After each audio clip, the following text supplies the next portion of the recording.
Here's your money briefing for Friday, May 5th. I'm J.R. Whalen for the Wall Street Journal. The next generation of workers will soon be entering the workforce hoping to land their first job. According to a new poll, the class of 2023 has very clear expectations of what they're looking for in an employer. WSJ contributor and founder of LaSalle Network, Tom Gimbel, joins us to discuss the results of the survey.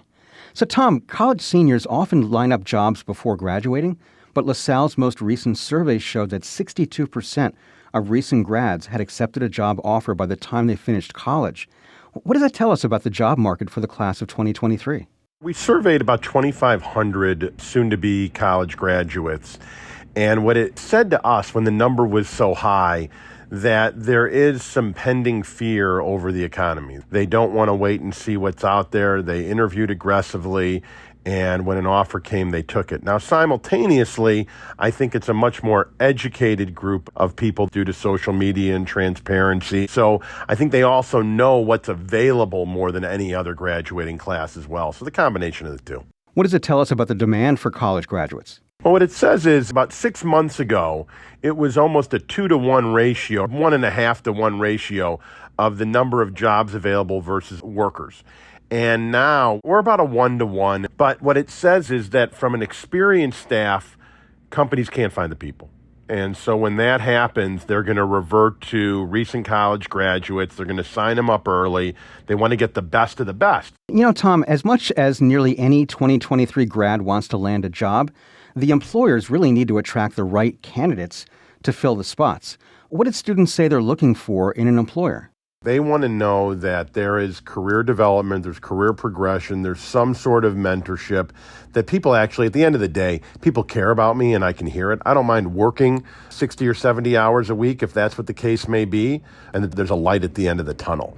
And when companies learn how to map that out and to sell the career path the right way, that's where people are saying, I want to work there.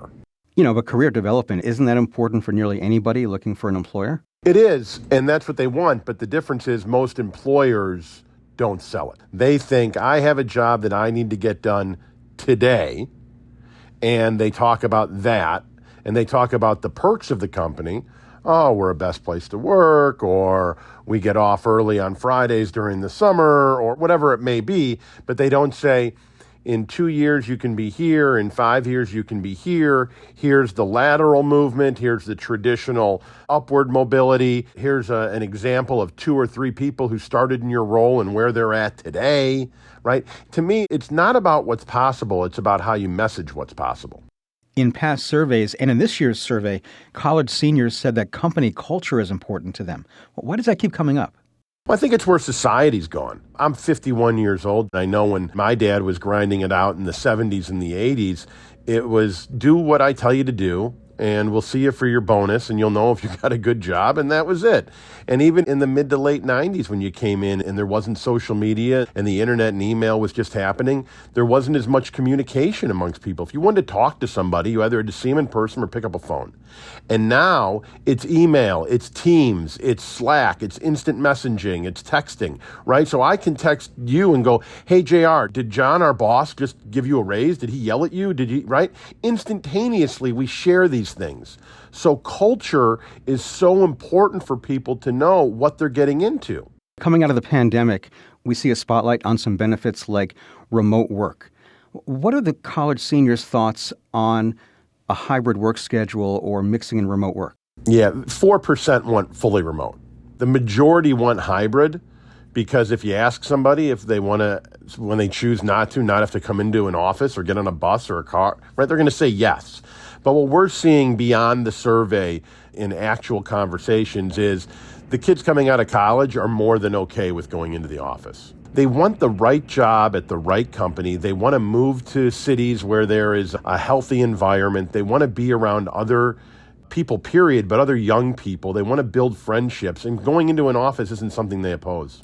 And the class of 2023 is entering a workforce where employees of almost all age groups are dealing with burnout, high levels of stress, trying to achieve a work-life balance.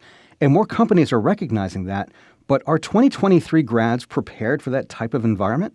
I don't know if they're more prepared or less prepared than other generations, but one thing that we do have is there's less of a stigma on mental illness. And I think that's really important, that people of all ages need therapy. And now more companies have therapy included, mental health included in their traditional benefit package.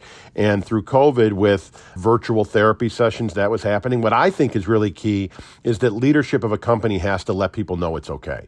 So, for example, in my organization, I let the whole company know that I've gone to therapy on and off, more on than off, for the better part of a decade. Like, go to therapy. I think on the employee's part, they've got to be conscious of it and not schedule it for 1:00 in the afternoon on Tuesday, right? And to do it over a lunch, to do it in the beginning of the day, at the end of the day, and those types of things. But we all need a little bit of space to do those things. And it's not surprising that this generation is wanting to know that mental health is something that companies take seriously. That was Wall Street Journal contributor Tom Gimbel. And that's it for your Money Briefing. Our producer is Mohsen Ali.